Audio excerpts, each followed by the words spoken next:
नमस्कार. श्री गुरुदेव दत्त. दिनांक 9 ऑगस्ट 2025 रोजी राखी पौर्णिमा आहे. श्रीपाद श्री वल्लभ चरित्रामृतामध्ये खालील वाक्ये श्रीपाद स्वामींनी स्वतः उद्घोषित केली आहेत की श्रावण शुद्ध पौर्णिमेस माझी बहीण वासवी कन्यका हिने मला राखी बांधली आहे. तो पुण्य दिवस आहे.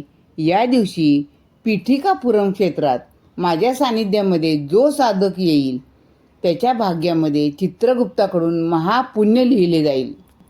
या सर्वांना मी स्वतः प्रमाण आहे. माझ्या लीला स्वयंप्रमाण आहेत. सूर्याने सूर्याची साक्ष कशी द्यावी इति. श्रीपाद श्रीवल्लभ संपूर्ण चरित्रामृत अध्याय 19. सर्व दत्त भक्तांना राखी पौर्णिमेच्या खूप खूप शुभेच्छा. श्री स्वामी समर्थ.